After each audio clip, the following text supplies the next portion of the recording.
অন্তর্বর্তী সরকারের উপদেষ্টা হিসেবে শপথ নিয়েছেন মুস্তফা সরোয়ার ফারুকী।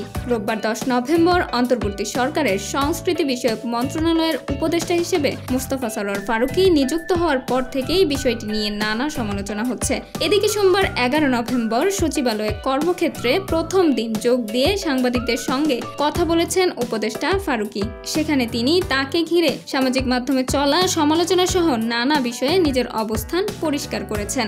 এক পর্যায়ে তার স্ত্রী তিশার মুজিব একটি জাতির রূপকার সিনেমায় অভিনয় ও সমালোচনা প্রসঙ্গে মুস্তফা সরোয়ার ফারুকী বলেন, কোনো ধরনের উস্কানিমূলক কোনো প্রশ্নের উত্তর আমি দেব না। আপনারা আমাকে যে কোনো প্রশ্ন করলে আমি জবাব দেব, কিন্তু যে প্রশ্ন উস্কানি তৈরি করে এমন প্রশ্ন করবেন না। এরপর শিল্পকলায় নাটক বন্ধ করা উগ্রবাদী অবস্থা নিয়ে প্রশ্ন করা হলে ফারুকী বলেন, আমি বিষয়টা জানি, তবে একটা কথা বলতে চাই, এই সরকার কখনো শিল্পের জন্য বাধা হয়ে দাঁড়ায়নি এবং কখনো বাধার কারণ হয়ে দাঁড়াবে না। তবে পাশাপাশি কিছু বিষয় আমাদের মাথায় রাখতে হবে। যারা শিল্পের চর্চা করেন তাদেরও কিছু দায়িত্ব আছে। যেমন আমরা সবাই জানি জুলাইতে দেশে গণহত্যা হয়েছে, এমন না যে কেবল সরকার পতন হয়েছে।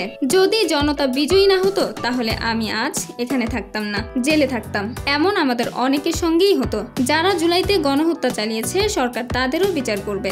যারা সরাসরি এটার সঙ্গে জড়িত ছিল তাদের বিচার হবে। এখন হত্যার সঙ্গে যুক্ত অপরাধীকে বাঁচানোর জন্য ফিফথ হ্যান্ড অপরাধীরা যদি বিশৃঙ্খলা তৈরি করে তাহলে সেটা সামগ্রিকভাবে সংস্কৃতির জন্য ভালো কিছু হবে না। প্রসঙ্গত অন্তর্বর্তী সরকারের সংস্কৃতি বিষয়ক উপদেষ্টা হিসেবে রোববার 10 নভেম্বর শপথ নিয়েছেন নির্মাতা মুস্তফা সরোয়ার ফারুকী। তার সঙ্গে সরকারের উপদেষ্টা পরিষদে যুক্ত হয়েছেন আরো দুজন, প্রধান উপদেষ্টার বিশেষ সহকারী মাহফুজ আলম ও ব্যবসায়ী শেখ বশির উদ্দিন। রোববার 10 নভেম্বর সন্ধ্যা 7:30টায় বঙ্গভবনে রাষ্ট্রপতি মোহাম্মদ শাহাবুদ্দিন নতুন উপদেষ্টাদের শপথ পড়ান। অনুষ্ঠানে সভাপতিত্ব করেন মন্ত্রিপরিষদ সচিব শেখ আব্দুর রশিদ।